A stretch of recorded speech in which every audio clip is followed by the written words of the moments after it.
నమస్తే welcome to #you నేను మీ రాజేష్. తెలంగాణలో ప్రస్తుతం ఎవరైతే పార్టీ మారారో ఆ ఎమ్మెల్యేల వ్యవహారం ఇప్పటికి కూడా ఇంకా కాకరేపుతూనే ఉంది. అంటే ఒకవైపు జూబ్లీహిల్స్ ఎన్నికలు జరుగుతున్నటువంటి నేపథ్యంలో మరో 2-3 నియోజకవర్గాల్లో ఉప ఎన్నికలు ఖచ్చితంగా వస్తాయి అని కూడా బీఆర్ఎస్ పార్టీ నమ్ముతోంది. అంటే ప్రధానంగా ఎవరైతే కడియం శ్రీహరి, దానం నాగేందర్, తెల్లం వెంకట్రావు ఈ ముగ్గురు నియోజకవర్గాల్లో అంటే ఈ ముగ్గురు ఎమ్మెల్యేలు ప్రాతినిధ్యం వహిస్తున్నటువంటి ఆ నియోజకవర్గాల్లో పక్కాగా బై ఎలక్షన్స్ వస్తాయి అని బీఆర్ఎస్ పార్టీ నమ్ముతోంది. కానీ కాంగ్రెస్ పార్టీ సీఎం రేవంత్ రెడ్డి మాత్రం ఖచ్చితంగా ఉప ఎన్నికలకి స్కోప్ లేదు అనే ధీమాలో వాళ్ళైతే ఉన్నారు. కానీ ఇక్కడ సీన్ కట్ చేస్తే ఇప్పటికే ఈ అంశం పెద్ద ఎత్తున బీఆర్ఎస్ పార్టీ దీని మీద పొలిటికల్గా డ్రైవ్ చేస్తోంది. మరోవైపు స్పష్టంగా సుప్రీంకోర్టును ఆదేశించింది. సుప్రీంకోర్టులో కూడా కొంత కీలకమైనటువంటి ఒక జడ్జిమెంట్ కోసం బీఆర్ఎస్ పార్టీ వెయిట్ చేస్తుంది. అయితే ఇటువంటి సందర్భాల్లో ఇప్పటికే స్పీకర్కి ఇచ్చినటువంటి గడువు కూడా కొంత ముగుస్తున్నటువంటి సందర్భంగా ఇప్పటికే స్పీకర్ సుప్రీంకోర్టులో కూడా 2 నెలల పాటు ఎక్స్టెన్షన్ కూడా కోరారు తాజాగానే. సో ఇప్పుడు 2 నెలల పాటు గడువు కోరినటువంటి నేపథ్యంలో ఈ 2 నెలల లోపు స్పీకర్ ఏం నివేదిక సుప్రీంకోర్టులో సమర్పిస్తారు అన్నది పెద్ద ఎత్తున సస్పెన్స్గా మారుతోంది. అంటే స్పీకర్ ఇప్పుడు వీళ్ళపైన చర్యకు ఉపక్రమించే అంశంలో సుప్రీంకోర్టులో నివేదిక ఇస్తారా, లేదు అంటే స్పీకర్ ఏమన్నా వీళ్ళకు ఒక బిగ్ షాక్ ఇవ్వబోతారా, లేదు అంటే ఏం చేయబోతారు అన్నది రాజకీయ వర్గాలకు కూడా అర్థం కానటువంటి అంతు చిక్కనటువంటి ప్రశ్న. అంటే ఇప్పుడు ప్రధానంగా ఇప్పటికే దాదాపుగా చాలా మంది ఎమ్మెల్యేలు ఎవరైతే 10 మంది ఎమ్మెల్యేలు పార్టీ ఫిరాయించారో ఆ యొక్క ఫిరాయింపు ఎమ్మెల్యేలకు సంబంధించినటువంటి విచారణ కొంత స్పీకర్గా ఉన్నటువంటి గడ్డం ప్రసాద్ కుమార్ కొంత నిర్వహించారు. కానీ ఇప్పుడు తాజాగా 4 నియోజకవర్గాల్లో మాత్రం విచారణ పెండింగ్లో ఉన్నటువంటి నేపథ్యం. ఇప్పటికే ఎవరైతే దానం నాగేందర్, కడియం శ్రీహరి ఈ 2 నియోజకవర్గాల్లో అయితే పూర్తిగా వాళ్ళు ఇంకా రిప్లై కూడా స్పీకర్కి ఇచ్చినటువంటి పరిస్థితి లేదు. వాళ్ళు కూడా సమయం కోరినటువంటి నేపథ్యం. సో ఇప్పుడు అంటే గతంలోనే 4 ఎమ్మెల్యేలకు సంబంధించినటువంటి విచారణ స్పీకర్ పూర్తి చేశారు. మరోవైపు బీఆర్ఎస్ పార్టీ వద్ద ఉన్నటువంటి అన్ని ఆధారాలను కూడా స్పీకర్ వద్దకు సమర్పించారు. బీఆర్ఎస్ పార్టీ ఎమ్మెల్యేలు పెద్ద ఎత్తున స్పీకర్కి పూర్తి స్థాయిలో వాళ్ళ దగ్గర ఉన్నటువంటి ఆధారాలు, డాక్యుమెంట్స్, అట్లాగే వీడియో ఎవిడెన్సెస్ అన్నీ కూడా సమర్పించారు. సో ఇటువంటి సందర్భాల్లో మరో 4 ఎమ్మెల్యేలకు సంబంధించినటువంటి అనర్హత పిటిషన్ల పైన కూడా ఇప్పుడు స్పీకర్ గడ్డం ప్రసాద్ కుమార్ ఇవాళ రేపు విచారణ చేపట్టబోతా ఉన్నారు. సో ఇప్పుడు తిరిగి ఈ నెల 12, 13 తేదీల్లో కూడా విచారణ కొనసాగబోతా ఉంది. సో ఇప్పుడు ఈ విచారణలో ఎమ్మెల్యేలకు సంబంధించినటువంటి అడ్వకేట్లు అట్లాగే పిటిషనర్లకు సంబంధించినటువంటి అడ్వకేట్లు వాళ్ళు తమ వాదనలు వినిపిస్తారు. ఆల్మోస్ట్ కోర్ట్ హాల్లో ఏమైతే జరుగుతుందో స్పీకర్ ఎదుట అంతా జరిగే అవకాశం ఉంటుంది. క్రాస్ ఎగ్జామినేషన్లు కూడా స్పీకర్ నిర్వహిస్తారు. ఈ మధ్య కాలంలోనే 4 ఎమ్మెల్యేల విచారణ పూర్తి చేసినటువంటి స్పీకర్ ఇప్పుడు తాజాగా మరో 4కు సంబంధించినటువంటి విచారణలో కూడా ఇప్పుడు భద్రాచలం ఎమ్మెల్యే తెల్లం వెంకట్రావు, బాన్స్వాడ ఎమ్మెల్యేగా పోచారం శ్రీనివాసరెడ్డి, జగిత్యాల ఎమ్మెల్యేగా ఉన్నటువంటి సంజయ్ కుమార్, అట్లాగే శేర్లింగంపల్లి ఎమ్మెల్యేగా ఉన్నటువంటి అరకెపూడి గాంధీ వీళ్ళపైన దాఖలైనటువంటి పిటిషన్లను కూడా విచారించబోతూ ఉన్నారు.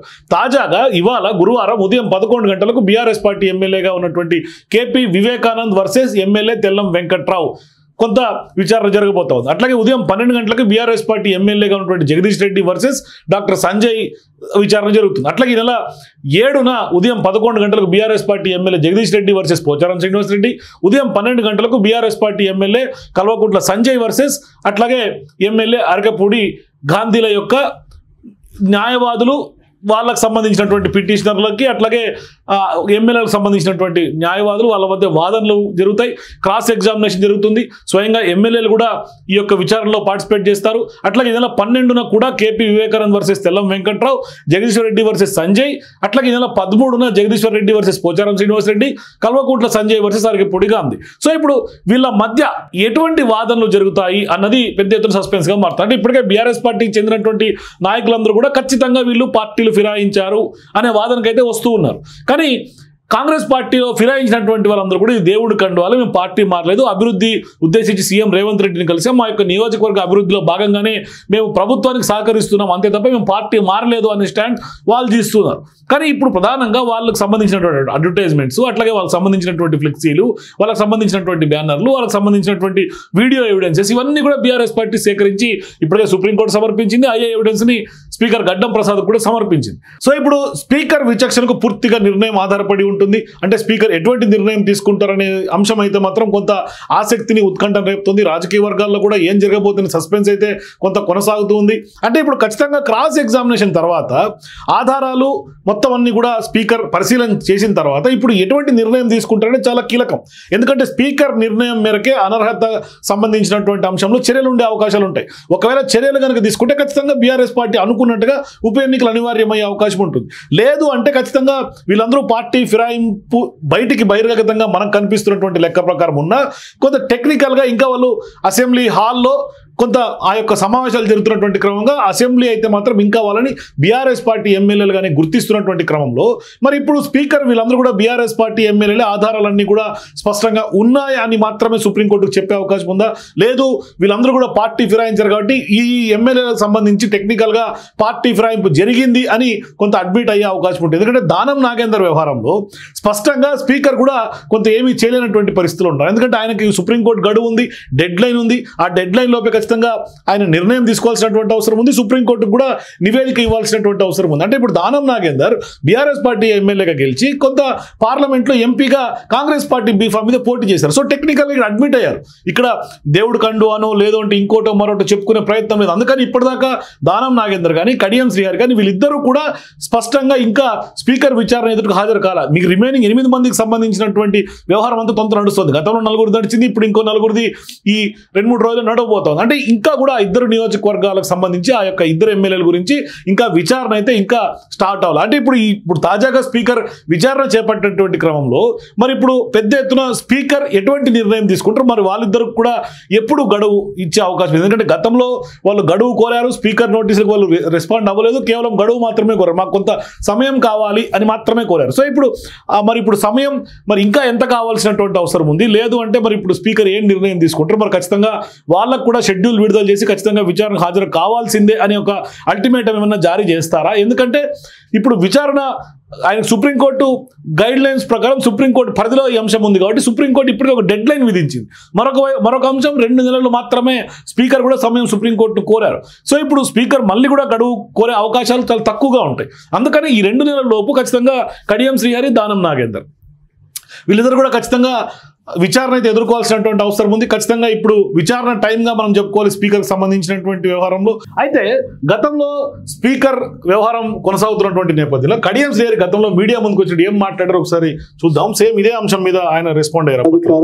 ఏ పార్టీలోకి మారాను నేను టీఆర్ఎస్లోకి వచ్చినప్పుడు వినండి ఒక మాట. నేను టీడీపీ నుంచి టీఆర్ఎస్లోకి వచ్చినప్పుడు టీఆర్ఎస్ అధికారంలో ఉందా? తెలంగాణ వచ్చిందా? టీఆర్ఎస్ అధికారంలో ఉందా? తెలంగాణ వస్తుందనే నమ్మకం ఆ రోజు ఉండేనా? అసలు టీఆర్ఎస్ ఉంటుందనే నమ్మకం ఆ రోజు ఉండేనా? కాబట్టి అట్లా ప్రశ్న అంత తొందరగా అట్లా ఫ్రేమ్ చేసి అడగడం కరెక్ట్ కాదు. కడియం శ్రీహరిగా వ్యక్తిగతంగా ఒక సిద్ధాంతానికి కట్టుబడి ఉన్న వ్యక్తిగా, ఒక అంబేద్కర్ రైట్గా ఫిరాయింపులను నేను సమర్థించను. కానీ మన వ్యక్తిగత ఇష్టాయిష్టాల కంటే, మన ప్రతిష్ట కంటే ఎక్కువ నియోజకవర్గ అభివృద్ధి, ప్రజల సంక్షేమం ముఖ్యమని భావించినప్పుడు కొన్ని నిర్ణయాలు తీసుకోవాల్సి వస్తుంది. ఆ కోవలోనే నేను నిర్ణయం తీసుకోవడం జరిగింది. నాకు ఈ మంత్ ఎండింగ్ వరకు టైం ఇచ్చారు సార్.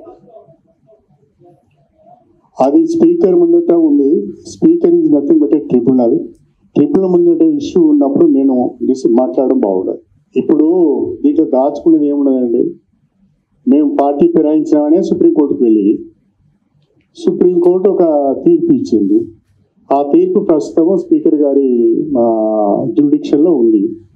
వారు నిర్ణయం తీసుకోవాలి. వారు మాకు నోటీస్ ఇచ్చారు. ఆ నోటీస్కి నేను రిప్లై ఇస్తాను. రిప్లై ఇచ్చిన తర్వాత స్పీకర్ నిర్ణయం ఏది ఉంటే ఆ నిర్ణయాన్ని కట్టుబడి ఉంటుంది. ఏది వేసుకున్నా స్పీకర్ గారి ముందు ఉంది కాబట్టి ఇంతకంటే ఎక్కువ నేను మాట్లాడడం ప్రస్తుతం బాగుండదు. నేను ఏ పార్టీలో ఉన్నది అనేది ఇప్పుడు ఆ స్పీకర్ తెలిచాలి కదా.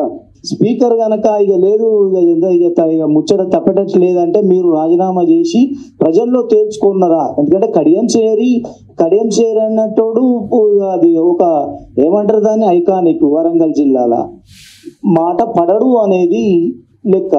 మరి చెప్పండి, ప్రజలలో తేల్చుకోవడానికి సిద్ధమవుతున్నారా? ఎట్లా? నేను ముందే చెప్తే మజా ఏముంటుంది?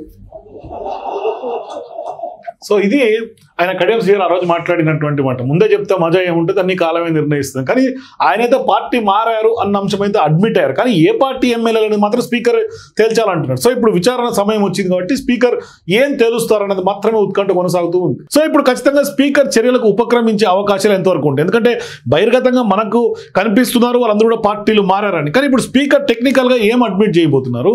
మరి ఇప్పటికే కడియం శ్రీహరి గతంలోనే కొంత ఉప ఎన్నికలు అనివార్యంగా వస్తాయి, ఇప్పటిదాకా వరంగల్లో మీరు టైగర్గా ఉన్నటువంటి పొలిటీషియన్ మీరు ఇప్పుడు ఏం సమాధానం చెప్తారు ప్రజల్లో? బీఆర్ఎస్ పార్టీ మిమ్మల్ని అటాక్ చేస్తోంది అని జర్నలిస్టులు అడిగినటువంటి సందర్భంగా ఉప ఎన్నికలు వస్తాయా అంటే మీరే చూస్తారు కదా, భవిష్యత్తు నిర్ణయిస్తుంది అని ఆయన స్పష్టంగా చెప్పారు. సో ఇటువంటి క్రమంలో మరి కొంత ఆయన మాట్లాడినటువంటి మాటలను బట్టి ఖచ్చితంగా వచ్చే అవకాశాలు ఉన్నట్టుగానే కొంత అర్థమవుతుంది. ఆ దిశగా ప్రచారం కూడా జరిగింది గతంలో. మరి ఇప్పుడు కడియం శ్రీహరి ఆ వ్యాఖ్యలు చేశారు. ఇక దానం నాగేందర్ ఇటువంటి వ్యాఖ్యలు ఇప్పటిదాకా చేయలేదు. కానీ ఆయన కొంత లిటరల్గా కొంత పూర్తి స్థాయిలో డాక్యుమెంటల్ ఎవిడెన్సెస్ కొంత టెక్నికల్గా ఎవిడెన్స్లు ఉన్నాయి కాబట్టి ఆ రెండు నియోజకవర్గాల్లోనే ఉప ఎన్నికలకు ఏమన్నా స్పీకర్ గ్రీన్ సిగ్నల్ ఇచ్చే అవకాశం ఉంటుందో, మరి ఆ ఇద్దరు ఎమ్మెల్యేలకు ఏమన్నా కొంత బిగ్ షాక్ స్పీకర్ ఇవ్వబోతున్నారు. ఏం జరగబోతుంది ఇప్పుడు?